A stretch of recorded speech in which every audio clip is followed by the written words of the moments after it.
Salut, j'espère que tu vas bien, bienvenue dans ce nouveau tutoriel sur Blender. Alors aujourd'hui on va réaliser cet effet un peu iridescent, métallique, avec de la lumière, des couleurs sur les côtés. Donc ça va être très simple. D'abord, il faut que tu prennes un modèle. Si tu n'as pas de modèle, tu as plein de sites pour télécharger des modèles gratuitement dans mes ressources 3D. Tu as le lien dans la description pour y accéder. Donc tu prends ton modèle et tu vas l'importer sur Blender. File, importe et après tu choisis le format. Donc moi c'est en .stl. Je vais prendre disons celui-là. Je sais pas ce que c'est. Et après il va être super grand ou sinon des fois il est très petit. Donc si tu le vois pas sur ton viewport, c'est qu'il est extrêmement grand ou très petit. Et après on va le scale, je vais le mettre plus petit. N et après item et tu vois les dimensions de ton modèle. S, moi je vais le mettre à environ, voilà cette taille là. Et après on va zoomer dessus. Et des fois, tu as des petits problèmes, tu zoomes mais c'est au maximum. Donc pour régler ce problème, tu vas prendre ton modèle, commande A, apply scale. Tu vas un peu bouger dans tous les sens comme ça. Et après ça va remarcher. On va mettre, clic droit, on va mettre l'origine, cette origine géométrie pour que l'origine soit au centre.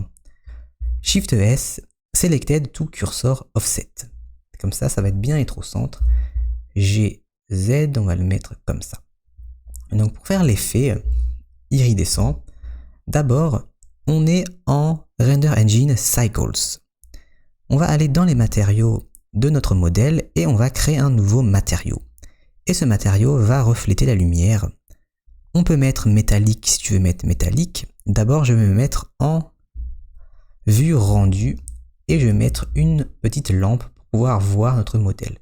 Donc je vais prendre Mesh Plan, S comme ça, SY, GZ et sur le plan, surface, émission. Color, Black Body. Je vais mettre environ 3200. Strength à 10. Et je vais le mettre plus vers l'avant. R. Et après, tu pourras mettre d'autres lumières comme tu veux. Là, c'est juste pour pouvoir voir les matériaux de notre modèle. Donc, on va cliquer sur notre modèle. Et comme je l'ai dit, on peut mettre en métallique si tu veux mettre en métallique. Moi, je vais mettre en métallique. Et après, le plus important, ça va être roughness. On va mettre moins. Ça va vraiment refléter la lumière. Si tu mets vraiment à 0, on va pas vraiment voir en fait.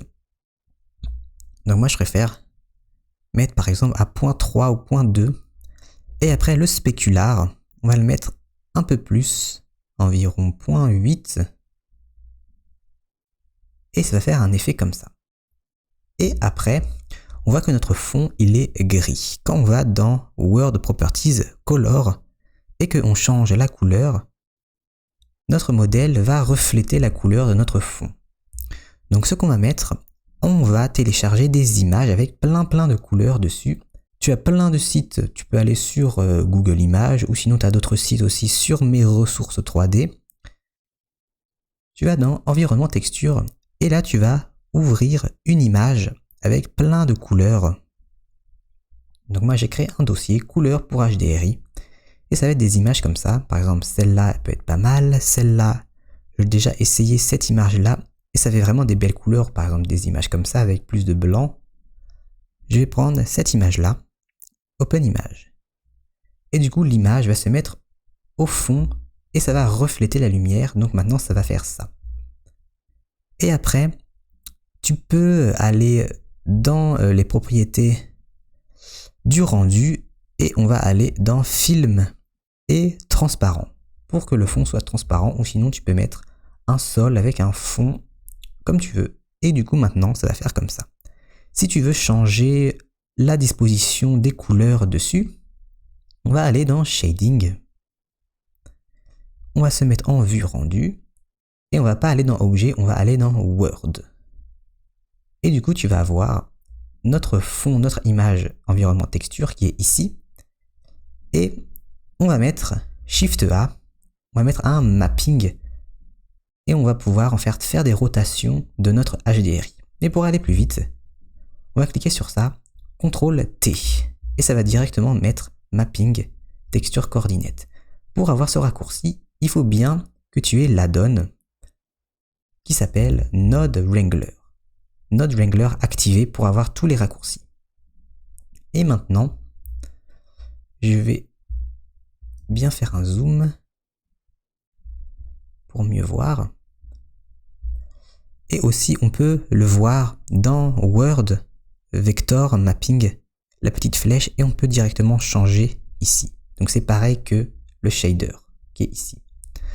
Donc quand on change la rotation, notre HDRI va tourner. On va mieux le voir quand on va désactiver transparent. Par exemple, je change X et ça fait des rotations sur X, donc ça va changer les couleurs. Que des fois il y a des images, il y a des endroits de l'image qui ont beaucoup de violet, de bleu comme ça, et des endroits qui sont plus jaunes. Ça, tu peux bien mettre les couleurs que tu veux.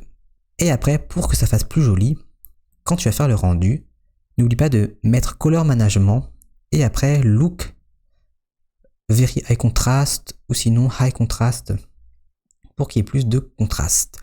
Donc j'espère que tu as apprécié cette vidéo, ce tutoriel. On se retrouve dans une prochaine vidéo. Salut, à plus.